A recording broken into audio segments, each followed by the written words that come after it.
as well. So, hi everyone, my name is Anson. I'm a product manager here at Microsoft on the education team, and I focus on bringing mixed reality into the classroom, both for K to 12 and higher education.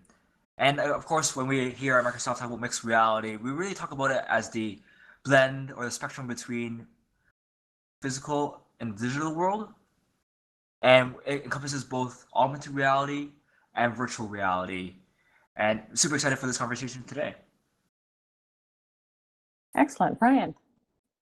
Hi, my name is Brian Moynihan. I'm Global Education Solutions Manager at Lenovo, and I'm working particularly on VR Classroom 2, which is to bring VR Classroom sort of system into K-12, but then onto other places as well. And in the past, I was at UNC Chapel Hill leading some groups where I came to know iLRN back then. So really interested in sort of the higher ed and K-12 visions of this, and then in general, how we can use immersive technology to make people better people. They can be better trained physically, mentally, emotionally. So I'm excited about that. Excellent. And so, Anson, I just overheard a little bit of a conversation you were having with Mark, and thank you so much, Mark, for inviting us to do this panel today about some of the exciting things that we can expect from Microsoft, especially relative to HoloLens. Yeah, for sure. So just a quick introduction for those who don't know what the HoloLens is. The HoloLens is a fully untethered holographic computer that you can wear on your head, and that allows you to take 3D objects and place it in projection in the real world. So you would, for example, place a dinosaur, a 3D object of a dinosaur into your space, or in a more educational sense, you can put a 3D, for example, a cadaver into your physical space. The HoloLens also has cameras, which allows you to actually share not only what your screen, but you're sharing your whole scene with someone else. And with COVID, we've seen, and the shift to remote learning, we've seen HoloLens be used in multiple different ways to help students learn. And I would love to show one example of that actually on the screen.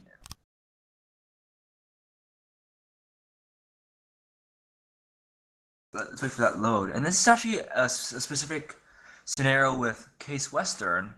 Oh, I don't know if that. Are you able to share your screen? Just try to bring up a link.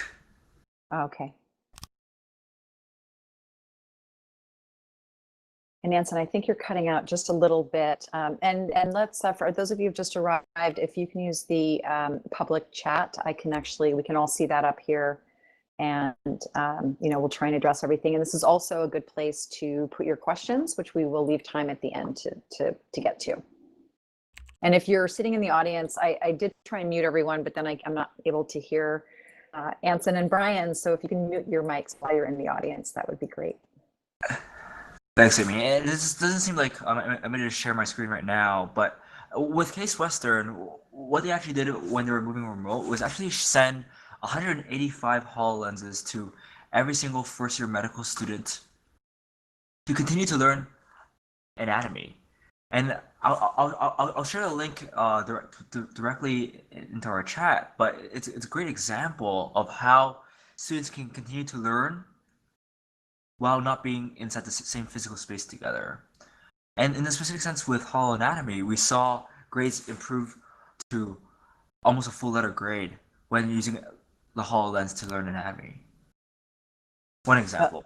That's amazing. And Brian, Lenovo's been deep into the education space for many, many years. And can you talk a little bit about some of the tools that Lenovo is enabling for schools today?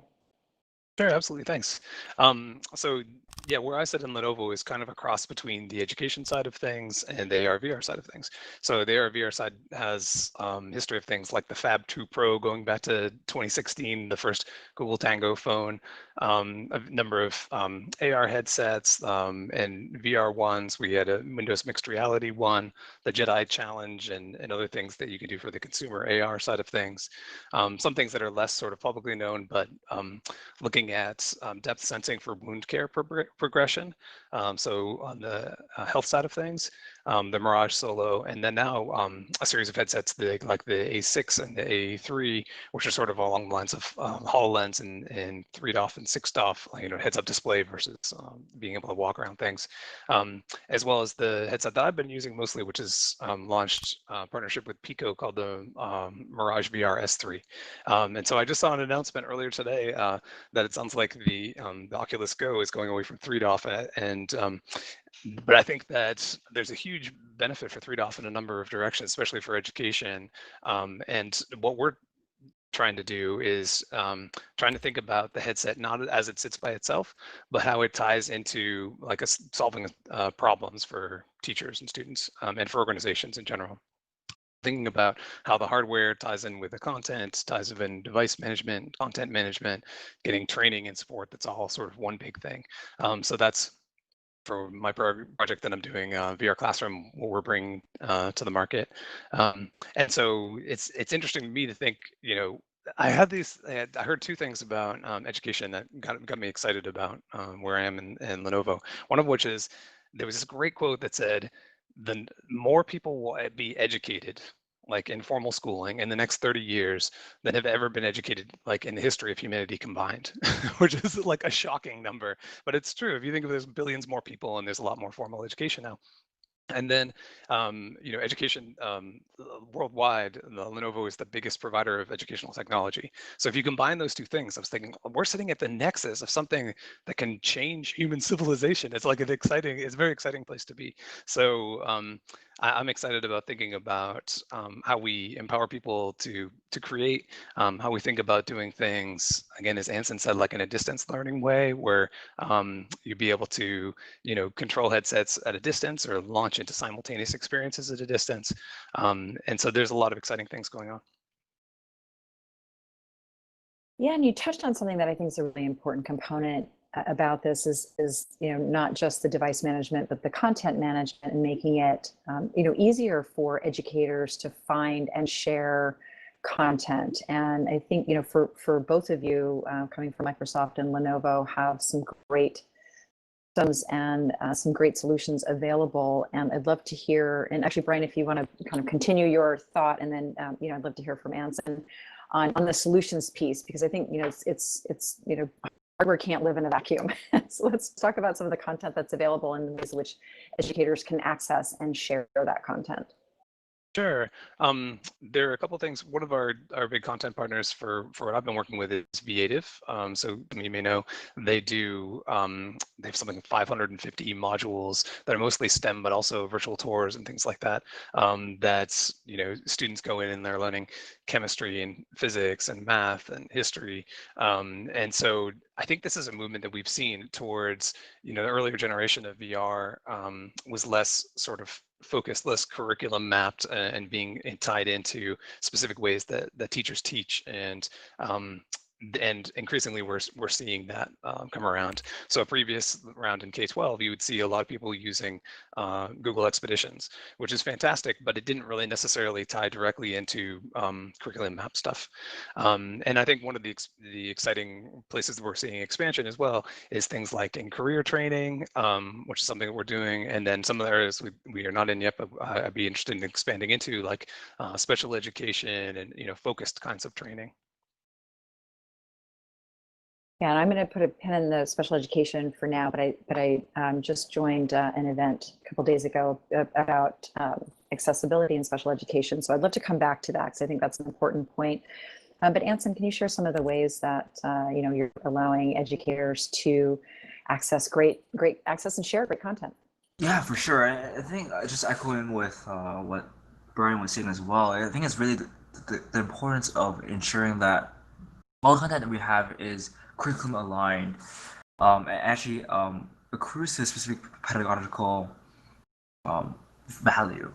So, for example, similar to Brian, we partner with partners like Victory VR as a way to bring K 12 content to the ecosystem for free for our educators to leverage.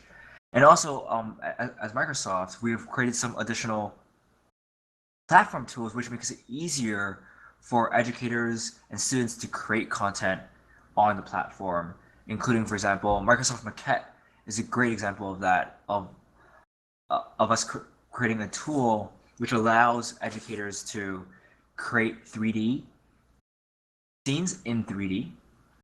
Or, for example, on the HoloLens, we have both guides, Dynamics 365 guides, which has a PC PowerPoint-like interface, which allows an educator to quickly and easily create and customize their own AR experiences for their classroom. So it's a combination of both bringing the content to the ecosystem as well as creating the right tools to empower every single um, domain expert to create their own content. And so it's funny, I had a big morning of education calls, with Unity and a couple of school districts. And one of the interesting things that I hear from educators is sort of creating this ecosystem. So finding the ecosystem between the school districts as well as the university system, and perhaps training on Unity and Unreal and other game engine platforms to be able to create content, but to also have, as part of that learning, creating learning content for middle and high school. And so do either of you have some examples of that, where we've seen this sort of successful ecosystem being built between colleges, universities, community colleges, and in cooperation with the high schools? Either of you can jump in. Sure. One of the things that I'd seen when I was at UNC is that they would have a lot of project-based computer science classes, and there would often be something where someone from the university would pitch an idea, and then it would be brought to life by the students. And so a number of those seem to have, and we were mentioning special ed. There are cases where someone would come in with a specific topic and say, how do we teach this to students? How do we make sure that people understand a range of different topics? And so I know that some of the topics that they talked about are things like gerrymandering, or things like, and for things that were easy to control with relatively, including Microsoft's controllers that could be used for different things, which is sort of large buttons and things like that, for make it easy for people to do. I think that's great. And I think the other interesting thing too is that, when you have university students actually building the curriculum, they've just left high school in a lot of cases. And so they can really draw a line to some of their own challenges that they had in learning a particular piece of curriculum. So I really think that there's an opportunity to kind of create these ecosystems in cooperation. And what about on the Microsoft side, Anson? Yeah, I'll echo what Brian said as well. I think it's so critical for us to partner and actually teach our students how to develop and build mixed reality solutions. And right now we are building curriculum that we're putting up for free online to allow anyone to learn and develop for mixed reality solutions all up.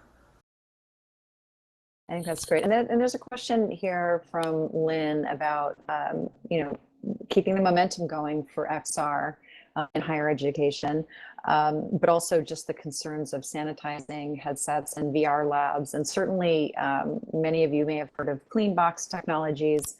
There are some other options out there, but do either of you from Lenovo and Microsoft have some other recommendations about when people are in these shared environments, how to clean and sanitize these headsets? Certainly, we've heard of places like Cleanbox that do the UV sanitation, and one of the things that I've been thinking about is, when the name of my solution that I'm working on is called VR Classroom 2 at Lenovo, because it's the second iteration.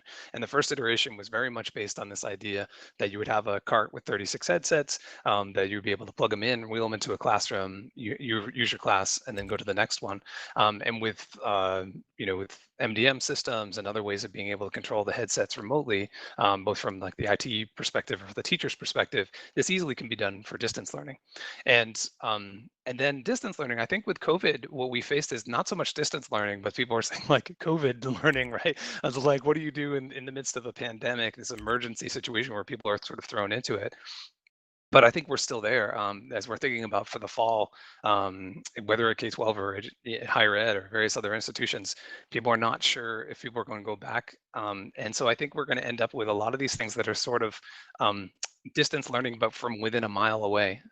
So people driving to their schools and picking up a headset and trying it out and bringing it back, or using a smart locker, going to their library to get those things. So I think that VR will continue, but certainly, one of the best ways to kill the virus, from what I understand, is just the time in between use of the headset, and certainly being able to wipe it down.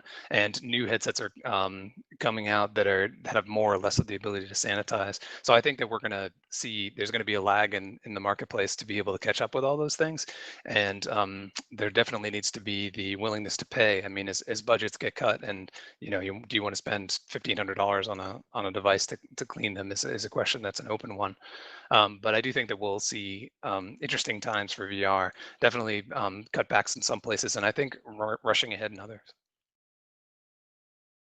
Yeah, I think you're right, and I do think adding the cost of these UV sanitation devices certainly then increases the overall cost. But I do think that people are very focused on building these standards, and people are asking about the UVC sanitation. Is it safe on plastic materials? It has been generally regarded as safe. There have been studies where certain types of UV rays, and I don't understand the nuances between the differences, but that some can affect the fidelity of the lenses over time and can cause clouding or discoloration. But there are more studies going on at the moment, and in fact, HTC is working very closely with Cleanbox, and Cleanbox also has quite a lot of data on their website about some independent studies that they've been involved in on the relative safety for the devices. And of course, I think the overall health and safety, outweighs some of the damage that can be done over what appears to be a fairly long period of time of using these kind of cleaning devices. So we may just have to sort of build that into the cost of these devices, knowing that they will have, sort of a time to live on the sanitation methods that we have to use. So let's use this opportunity to actually go back. Brian, you were just talking about these devices, being managed and being wheeled into classrooms, and steer back into this accessibility and special ed realm. And are there some mechanisms in place, either with this V2 or just in general in schools, to help measure the efficacy for different types of special needs or special education, both from a physical and from a learning diversity perspective?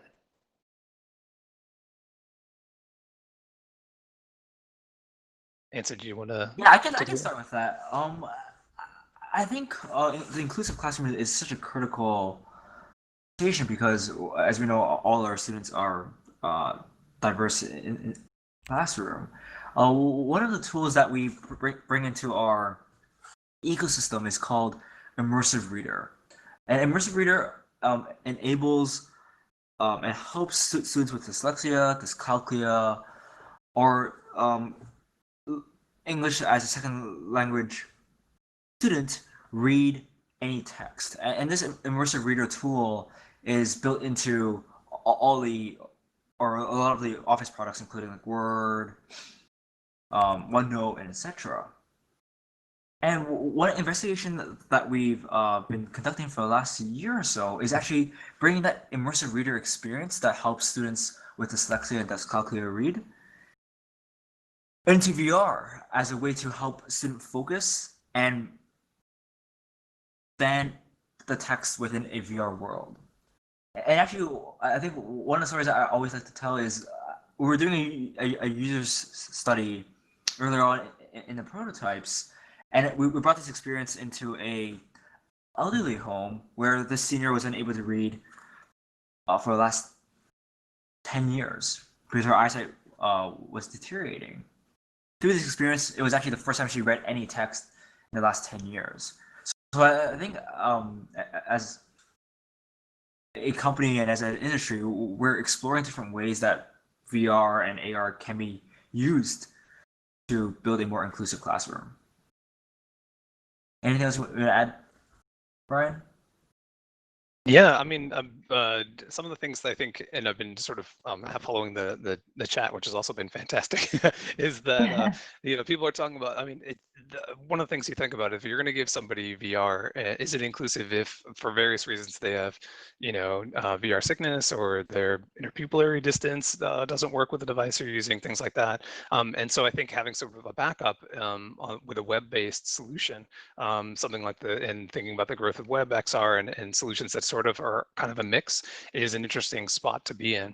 And it actually gives, I think we've seen a path for, there have been some VR companies that are saying we could do some web XR stuff and make that happen. And I've seen that the companies that we work with, but then also we could see it from the other direction. You could see somebody who has a website and sort of wants to expand into the virtual, that the content that already exists can move into an immersive content. That's a way that sort of gives some inherent benefits for accessibility, I think, because then you've got a number of different ways that people can tap into hopefully the same content and the same experience be used in the classroom. For other things, you've got things like how do you measure the need, how do you measure in the classroom the efficacy of something? Well, if one of the things you're measuring is the number of times that someone has like an emotional outburst at school because they're one of the things they're trying to do is control that, and they're able to calm down using VR, then that's like a really obvious measure that you can see right away, right? If you can build content that helps somebody who's on the autism spectrum understand what it's like to go to the dentist and other places that might bring anxiety. That's a quick and easy way to use this to bring ways that you could see right away some of the impact of that. But I love the examples of dyslexia and dysgraphia and how that could be used. The really innovative things happening that Anson was mentioning too. I appreciate that. Yeah, and then and more of that. What about actually taking those experiences to allow those without those particular afflictions to experience what it's like to have dyslexia or to experience what it's like to be on the spectrum? I know that there was a study done in Europe around children with who are on the spectrum and have had some social challenges with Asperger's and the like, and that there were very promising studies done where they're really able to practice social behaviors in virtual environments that help them be successful in real social environments. But the flip side of that is, are we seeing some traction where we're able to help students be much more empathetic to, I would argue that we all have social challenges, young or old. But whatever the challenges are, to really breed this empathy, because VR, of course, has been called the empathy machine. So I'd love to hear your opinions on that. Either of you, Brian, do you want to start? No, absolutely. That's fantastic, and you see that in understanding disability, you understand it. People of different cultural, racial backgrounds. There are some. I think the studies of Jeremy Bailenson on that front. You have to be a little bit careful. Like people were thinking, well, if we throw somebody in a different body, maybe they'll immediately sort of have empathy. But sometimes that actually can reinforce negative stereotypes as well. So you do have to be careful how it's done. But I do think there's a huge potential for that. We've seen that down the road from where I live. Some talented people at NC State University have created this great thing that had global education for their MBA program, and what it's like to be a leader you're sort of in the shoes of people from different cultures around the same table. And I thought they did a wonderful job of sort of being inside that person's mind, hearing their thoughts and going there. And definitely I think that when I think about VR and what it can do, I think it can bring knowledge. Just straight up, I now understand that, and I didn't understand it before. It can bring spatial awareness. It can bring some hands-on skills in some ways for sixth off things where you're like putting together a car or something. But the emotional side is definitely going to be one of the big impactful areas that we'll see. And I think that's in education as well as sort of corporate training.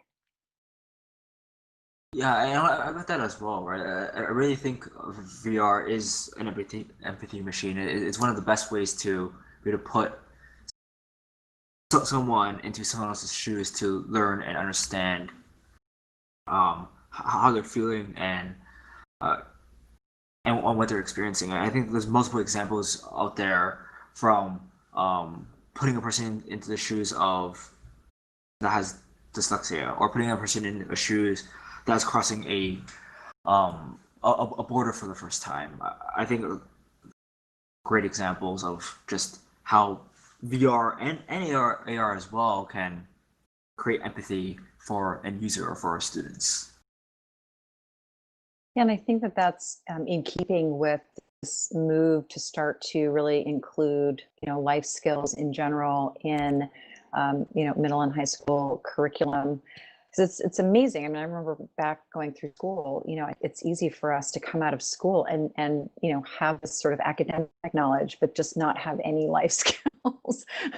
And that's rapidly changing. And I see that, the opportunity for VR and AR to really accelerate that and become part of this this sort of global vision. And back to the global point in this global classroom, let's take a trip out to the future a little bit and talk about what some of those opportunities are, because I love this notion that we can actually start to educate kids on a global level where they're able to bring their culture into a virtual environment without the politics, and learn from each other, and so that we can kind of breed this global collaborative vision. And so let's I don't know, have a little fantasy moment, and a decade from now, what could that global classroom look like from both your perspectives? And Anson, why don't you start?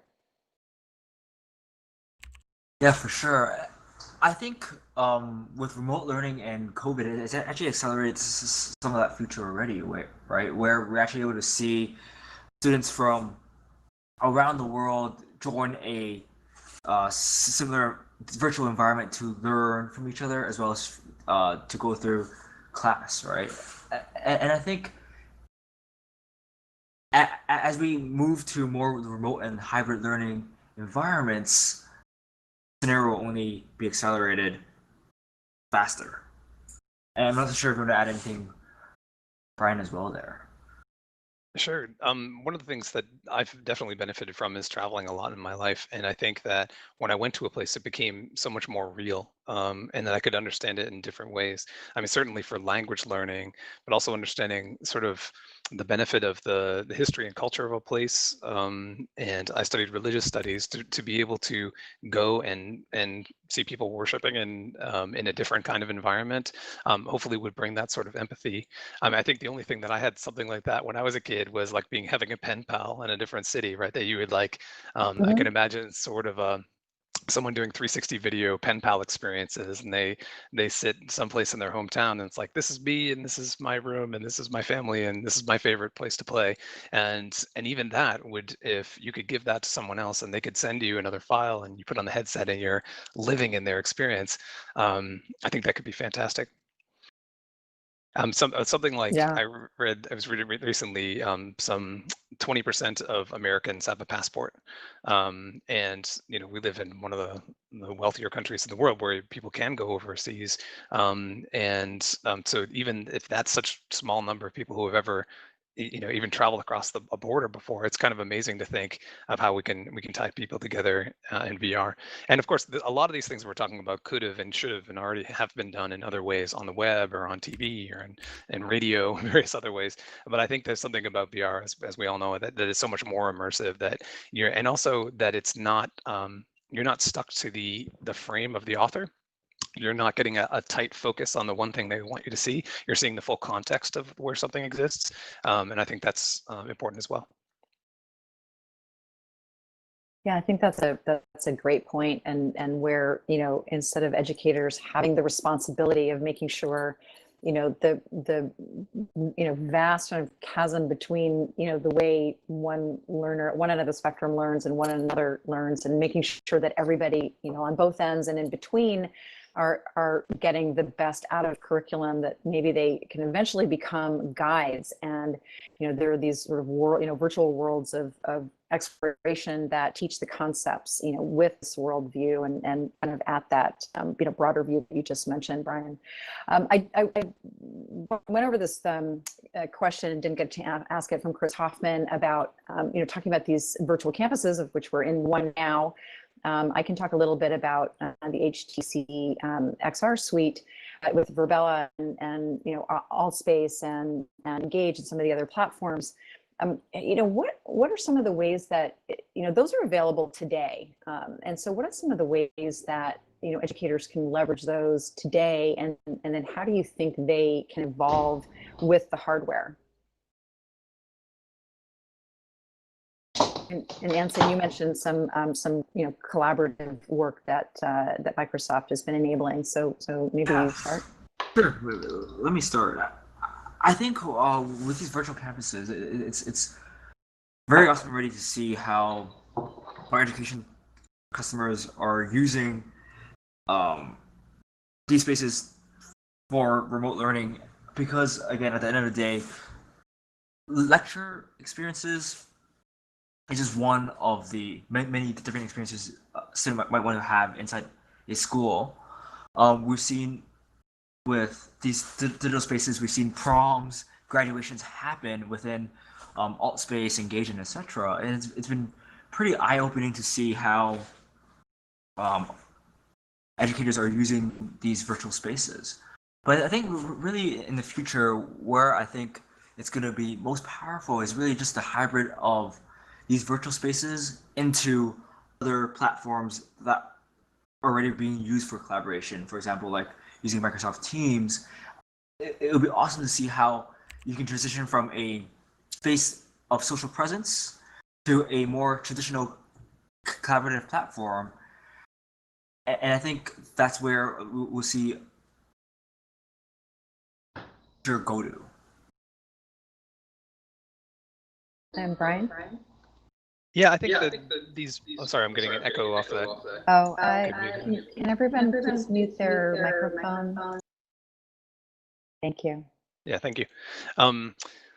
I mean, these platforms are amazing, and I think that one of my questions is, how is it different to have a virtual space for education versus a virtual space for anything else? And so I think that what we're doing now could work equally when we're doing a conference rather than education per se, right?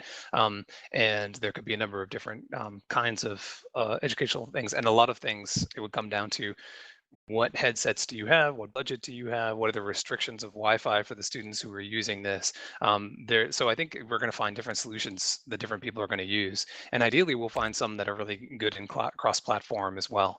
I'm a believer in WebXR and hope that we see further benefit there. But I think that there's going to be a whole process of experimentation. It's definitely early days yet, and then we'll see people experimenting as they are already into a number of different ways. And then some of these things, like I've been impressed by the spatial platform, which is shown off to good effect on the HoloLens 2. That is something that used to cost a lot of money, and then with COVID, many of these platforms have become open and free that you can use them, and then you can sort of see the benefit. I think many more people are getting online with that, and then even different types of users, people of all ages now. My parents are a good example. They probably never would have joined an online meeting, but this is the way they see their grandkids. This is the way they attend church. This is the way that they do their choral classes and dance classes and things. So it's kind of amazing. But yeah, I think that these platforms will continue to evolve, and I hope to see more sort of cross-platform and openness to them. But some things that are distinct to education, I think one of them is, like, sometimes you'll want to have power differentials where the teacher has the ability to make sure that the kids aren't getting into too much trouble at some level, or to draw everybody's attention together. So I think that education does have some sort of distinct use cases there as well. Yeah, I think it's just something to add to what I said before as well. I think the beauty with these community platforms is really just a sense of presence that you have when being in a 3D environment. And when speaking to a lot of educators, they're actually able to leverage a lot of the pedagogical matters of a physical classroom, actually bring it into the virtual space, because now you have the sense of presence and distance where you can actually have breakout groups.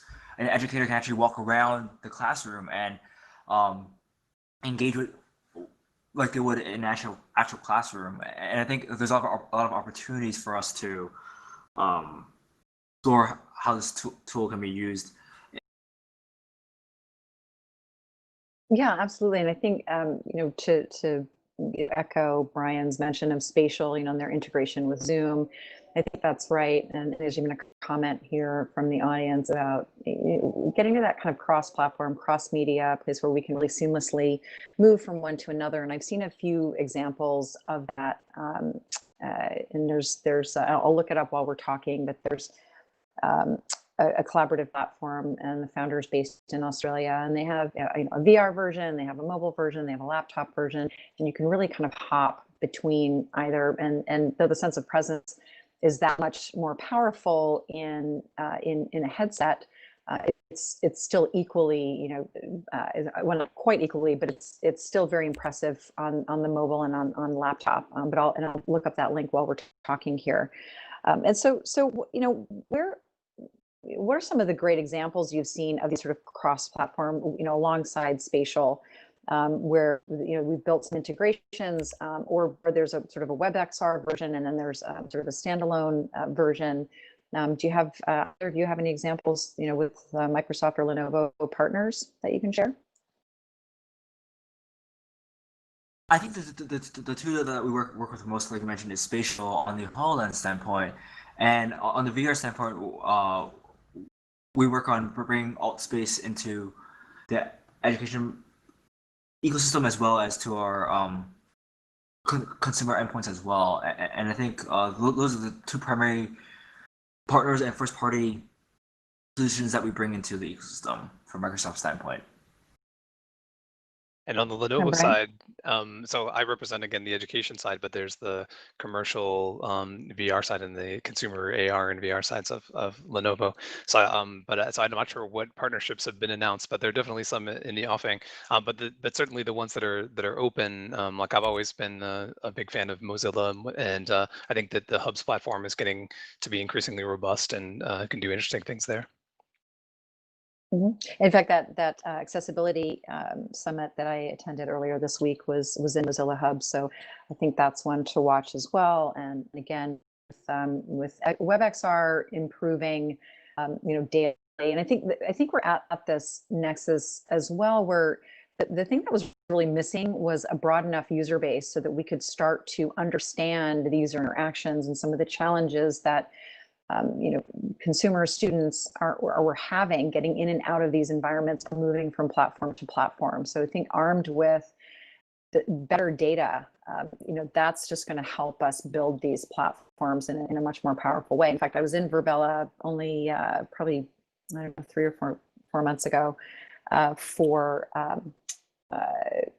another conference, and even since then, the tools are improving. And I know that I go into Engage a lot. They're always pushing new updates. So I think that's a real benefit. One of the silver linings in us being stuck at home during this whole COVID crisis.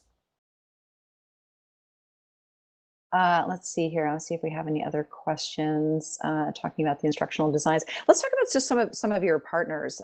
You've touched on a few from both Microsoft and Lenovo, but just some of the partnerships you're really excited about. And again, for the audience here, maybe some companies or curriculum builders or just creativity tools that maybe we haven't heard of yet. Brian? Oh, sure. So for the ones that I've been most closely working with, I've mentioned Vive, which is the curriculum mapped content in STEM. Another one is the saying careers training. There's a company out of the UK that's called DevClever, and it thinks about an immersive way of understanding careers training and what you're going to do next. And they use sort of a modified personality test where students can come in and answer questions about themselves and say, oh, people like you get a spirit animal, and say, people who are like you, who are falcons or polar bears or something, have certain personality characteristics that you'd be interested in this career. And then you can go and explore more about the career and learn more data about it and watch videos, sort of a day in the life sort of thing. So I think that is an interesting approach that I haven't seen as much elsewhere. Um, and so, yeah, and I think that on the commercial side, again, I'm not sure what's announced, but I think there's cool partnerships there that are thinking about how we scale this stuff in a really broad way. And I think that this will sort of play over into the educational space as well, and thinking about large scale deployments.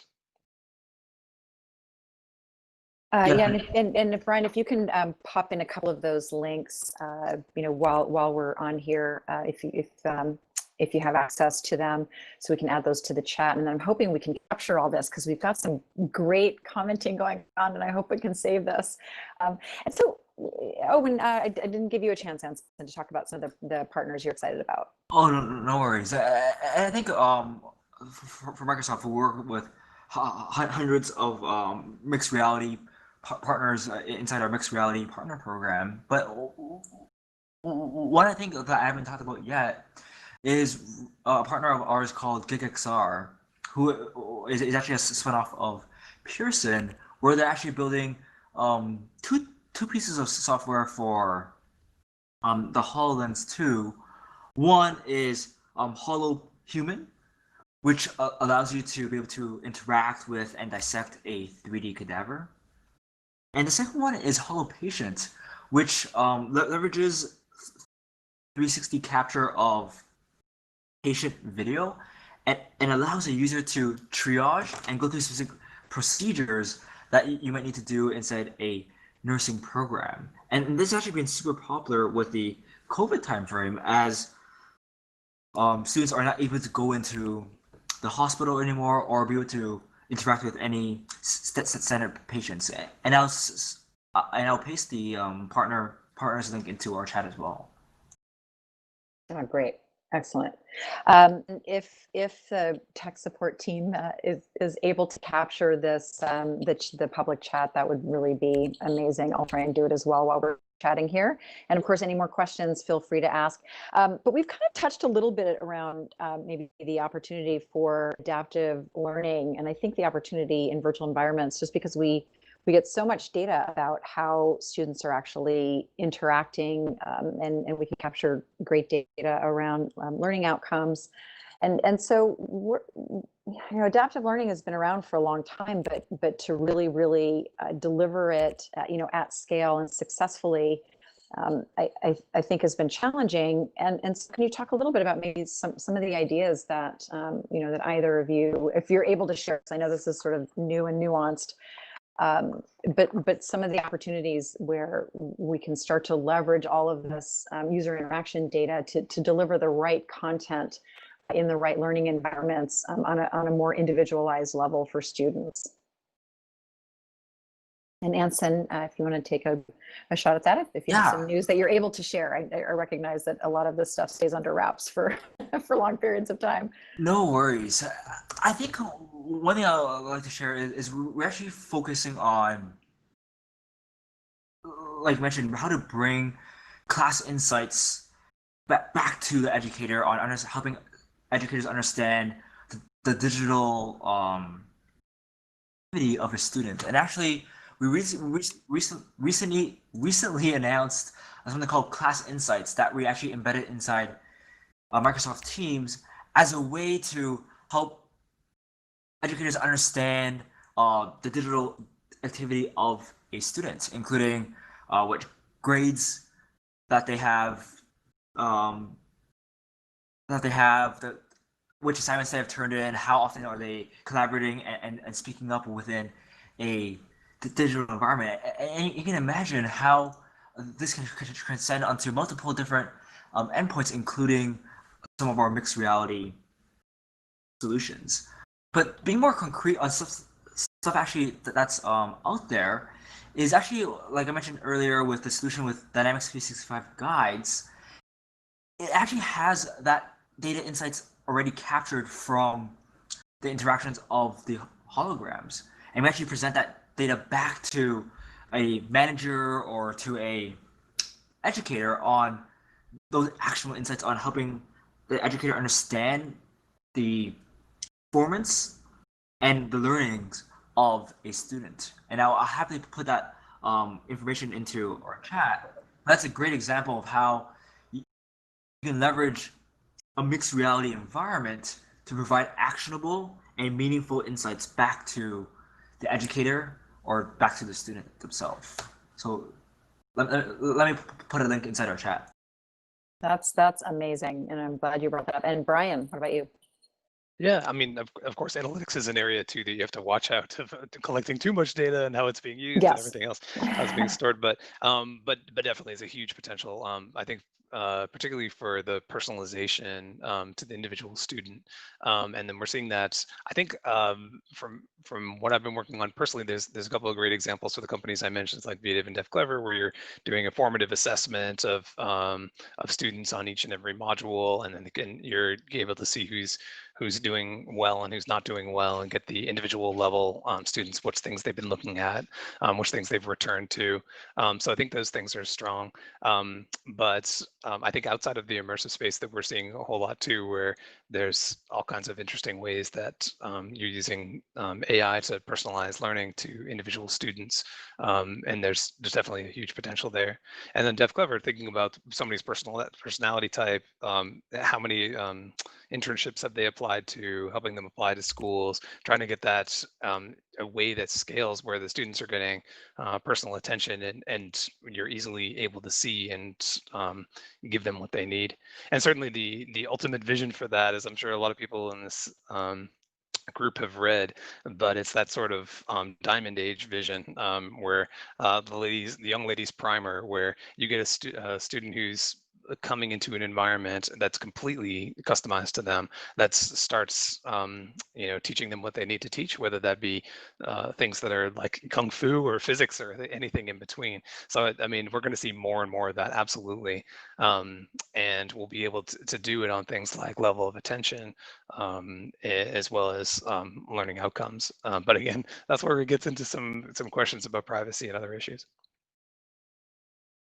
Yeah, I think that's amazing. And I think, we're also moving more towards this realm of self-sovereign identity. So as that notion expands and that becomes more accessible, then we can find ways to actually deliver that data, directly to students and to the users, and then they can choose what to make available for kind of these greater data experiences, so we can start to understand better how to deliver these kind of true adaptive learning environments.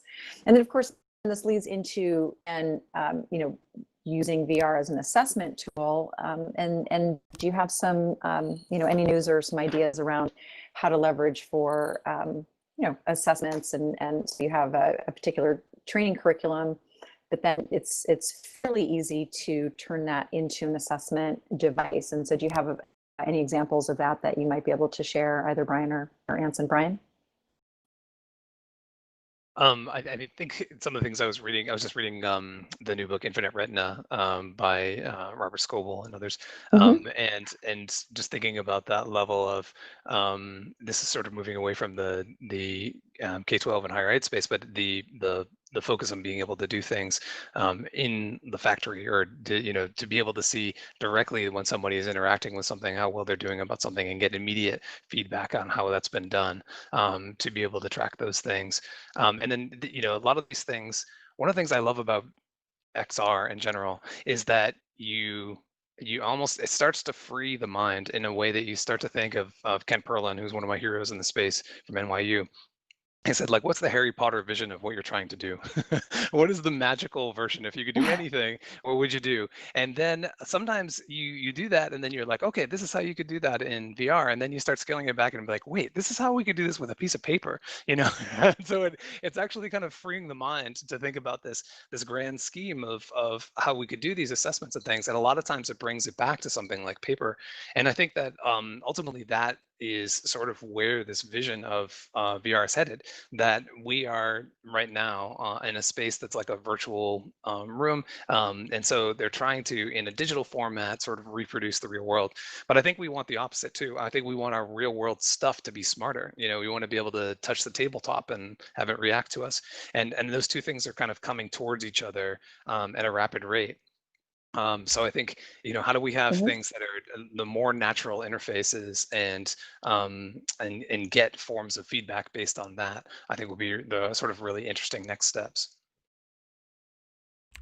Yeah, and just to add to that as well, we've already seen multiple pieces of assessment occur on a mixed reality environment. Just like you mentioned at the beginning with Case Western, they actually conducted the full um, anatomy final exam on the HoloLens because that's the medium in which the students had access to conduct a anatomy exam at home. And I would echo what is actually happening in the chat as well on the importance of digital inequity as well. It's something that we definitely need to pay attention to and address as an industry as well on how we can deliver these experiences to all our students rather than just um, a portion of those students. And that goes kind of right into Scott Merrick's point here about the digital inequity and will privileged students have access? Although one of my calls this morning was with a very, very passionate educator in North Austin who's teaching at-risk students. But yeah, I mean, that is part of the challenge is that the technology is often available to the wealthier schools. But I do see that, as we move to this kind of cross platform availability and we start to, build these learning environments and like everything, mobile devices went through this evolution as well. And I'm certainly hoping that as the form factor changes with both AR and VR headsets and the cost comes down, that we are able to make these more available. But are there some programs that either of you are aware of that can bring these devices and this curriculum? And it sounds like the curriculum also is becoming more and more accessible and in many cases free. But some programs where schools are able to petition for free or extremely reduced cost devices. I mean, I think for Lenovo, there's always been a history of doing that. We have Lenovo.org, and a certain amount of devices that we're giving out are certainly on that level. But in addition to that, you've seen lots of school systems that are able to leverage grants and government opportunities to come up with a lot of these devices, and I think it is something we always have to think about. Definitely. I mean, there's always going to be a case where, as soon as we all get used to this this environment and we like it, and then a lot of people who are more wealthy get powerful computers, then the environments will move on and people will be left behind again. And so, but I do sort of there's the argument that's made that there's have nows and have laters, and that there's the people who sort of jump ahead and as rather than have nots. So, for instance, people who never had a landline phone in their life suddenly have a cell phone in the middle of the Sahara Desert and have access to all of human knowledge on Wikipedia. So I think there's definitely a way that technology is also an equalizer, and it's never on a one-day basis, but it's an overtime basis. And I think that you can make the argument that the people who can use, especially VR technology, the most, people who don't have the ability to travel, or and one case that I knew of is there is a place in Nevada where they teach people how to use a dialysis machine. And so you can, without a high school degree, I mean, without an advanced degree, you can make a pretty good salary by running a dialysis machine. But the only way to do that, there's one place in the state where you can train on how to do that and actually use the machine and get time on task.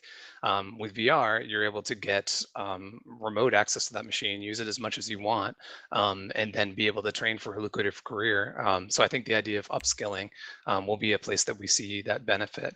And definitely that's not something that probably the individual student is going to do, but it's a way that schools and governments can sort of spread the wealth a little bit. Yeah. Yeah, I know. That's lifelike, and I think that's exactly right. So I'm sorry, Anson, go ahead.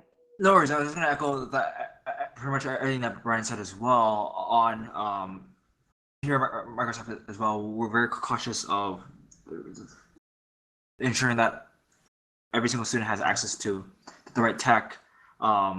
We've in the past had grants to subsidize or even hand out some specific VR or HoloLens devices, as well as we work with schools from around the world to apply for grants as well to make it easier for them to purchase some of these devices to bring into the classroom. But I would echo what Brian said earlier on the importance of upskilling and really providing the right tech for our students to learn new skills to get more lucrative jobs, as well as to be more employable inside the job market today.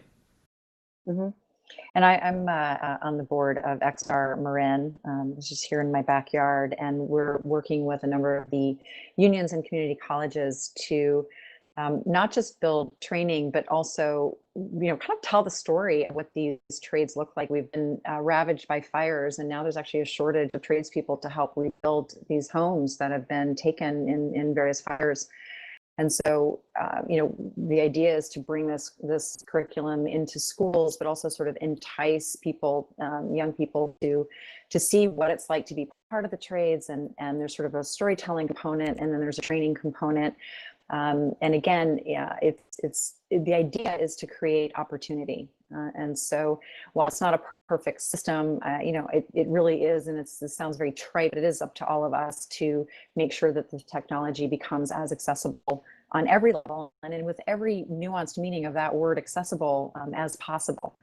And it's been such a pleasure to be with everyone today. And I can't believe we only have 3 minutes left, and we have even more questions. So what I'd like to do is, if please reach out to all of us on LinkedIn. I'd love to continue the conversation. I personally, of course, love to hear everything that you're working on.